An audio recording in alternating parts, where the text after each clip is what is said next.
Good morning, everyone. This is Mary, also known as Sunny Love, back with you again. This is day 13 for us. I can't believe it's been this long and this many days in a row without missing a beat with you guys. I thank you guys so much for being with me. Those of you have been on this journey with robbed of a childhood, raped by the system, under my pseudonym of Sunny Love, my very first book.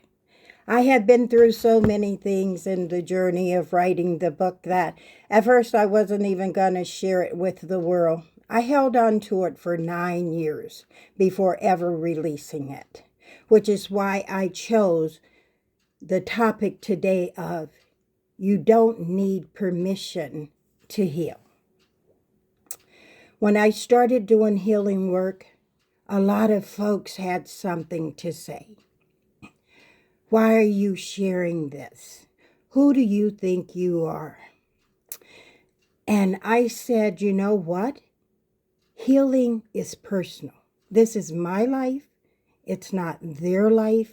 It's my journey or your journey to share your truth. And what I found out was whenever I could be clear and open and honest, it started out really in church. I would go to church and I knew my life wasn't as pretty as some. And I would take a seat in the back of the church.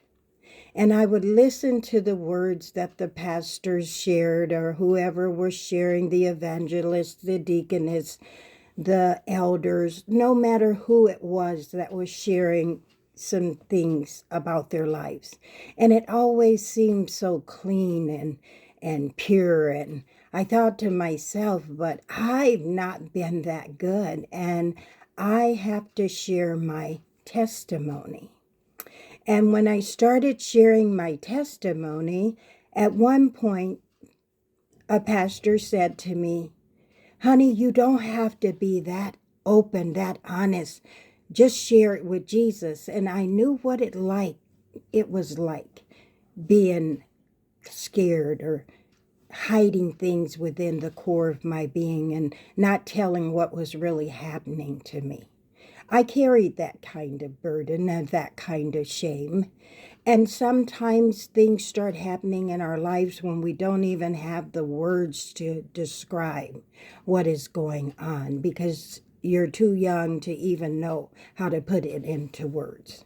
But I'm telling you, when I became a domestic violence advocate, at first I even told them, I don't really want to share with you my background, my life, my journey, because it was so much packed up inside of me. But they said after I shared part of my journey, which is listed in Robbed of a Childhood Raped by the System, they said I would make the best advocate they could ever ask to have. And that's how I started out. I knew it wasn't going to be a pretty journey, but I thought I was ready to talk about it and to share what was going on in my journey. But I was angry. And see, when you're angry inside, you really can't be a great advocate because you would tell everyone to leave their partners, their mates, their husbands, their wives, because you were harmed. But that's not how it happens. You see, as an advocate, I can never tell you to leave your partner or mate or husband or wife, but I can share with you some of the things that may not be healthy in that relationship. And you have to make those decisions because, as you know, and I know, if anyone ever told you to leave the one you were with, are you going to listen? Would that be enough to make you cut the cord or break the ties? I know by personal experience, it is not.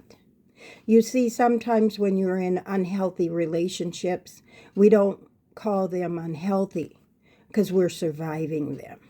But I am here with you to ask you to learn how to thrive, to live, to not just stay in our survival brain, that automatic negative thinking that sometimes shows up in our journeys. I tell you, there's a different way, and we can do this, and we can walk this walk together. Thank you for being with me each and every day. I will share a different piece of the journey and how I came to be where I'm at today in my life, known as Reverend Dr. Mary Whitney. It hasn't been an easy journey, but let me say this. It's been one that has allowed me to clean up my life, get right with, I say, Jesus for me. I don't push it on anyone because I know what it's like to have been harmed even within a congregation. So I say thank you for being with me. Thank you for taking your time on your own healing journey. And thank you guys who have subscribed, who have liked, and please leave comments sometimes because I will answer those comments. And thank you again. You have a great day. I hope you're blessed, safe, and in your right mind to make your right choices for you. Have a great day. Bye-bye.